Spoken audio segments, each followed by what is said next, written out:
تو آج ہم بات کر رہے ہیں ایران سے آنے والی ایک بہت ہی دھماکہ خیز اور اب تک غیر مصدقہ خبر کی۔ خبر یہ ہے کہ ایک امریکی لڑاکا طیارہ مار گرایا گیا ہے۔ چلیں اس پورے معاملے کو ذرا کھول کر دیکھتے ہیں کہ آخر اس سنسنی خیز دعوے کے پیچھے حقیقت کیا ہو سکتی ہے۔ سب کچھ شروع ہوا اس غیر معمولی اعلان سے۔ اس ایک اعلان نے ایک فوجی واقعے کو سیدھا سیدھا ایک عوامی مہم میں بدل دیا، جس میں پائلٹس کو ڈھونڈنے کی بات کی گئی، اور اس سے پورے خطے میں ایک ہلچل سی مچ گئی۔ اور یہ ہے وہ انعام، یعنی لاپتہ پائلٹس کی کوئی بھی خبر دینے والے کے لیے ایک بہت بہت بڑی رقم۔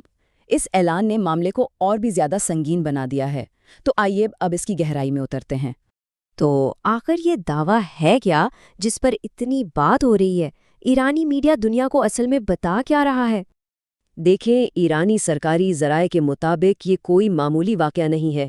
وہ بتا رہے ہیں کہ یہ ایک بڑی فوجی کارروائی ہے جو ان کے اپنے علاقے کے اندر ہوئی ہے، اور صرف یہی نہیں بلکہ امریکی فوج اور ایران کے پاسداران انقلاب کے درمیان شدید جھڑپوں کی بھی خبریں ہیں۔ یہاں سب سے اہم بات یہ ہے کہ ابھی تک یہ کہانی کا صرف ایک رخ ہے۔ امریکہ کی طرف سے مکمل خاموشی ہے، اور اسی خاموشی کی وجہ سے یہ پورا معاملہ اور بھی پراسرار ہوتا جا رہا ہے۔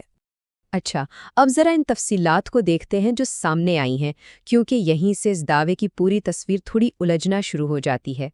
کہانی میں جو پہلی بڑی الجھن نظر آتی ہے وہ خود طیارے کے بارے میں ہے۔ اب یہیں پر آ کر ایک واضح تضاد سامنے آ جاتا ہے۔ دیکھیں، ایک طرف تو ابتدائی رپورٹ میں دعویٰ ہے کہ F-35 طیارہ گرایا گیا ہے، لیکن ساتھ ہی یہ بھی کہا جا رہا ہے کہ 2 پائلٹ لاپتہ ہیں، جبکہ F-35 میں تو صرف ایک ہی پائلٹ کی جگہ ہوتی ہے۔ تو طیارے کی قسم اور پائلٹس کی گنتی کے بیچ یہ جو فرق ہے، یہ اس دعوے کو شروع سے ہی مشکوک بنا دیتا ہے، اور یہی اس پوری کہانی کا ایک مرکزی معمہ ہے۔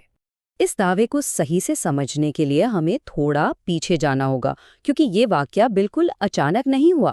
ایران اس سے پہلے بھی اس طرح کے دعوے کرتا رہا ہے۔ پچھلے کچھ مہینوں کو دیکھیں تو دعووں کا ایک پورا سلسلہ نظر آتا ہے۔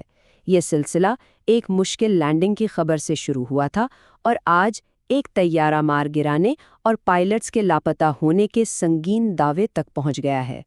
اس دعوے کو ایک اور چیز سے بھی جوڑا جا رہا ہے، وہ یہ کہ ایران نے خفیہ طور پر اپنے فضائی دفاع کو بہت مضبوط کر لیا ہے، اور وہ اس واقعے کے ذریعے یہ پیغام دے رہا ہے کہ اس کی فضائی حدود اب اتنی غیر محفوظ نہیں رہیں جتنی سمجھی جاتی ہیں۔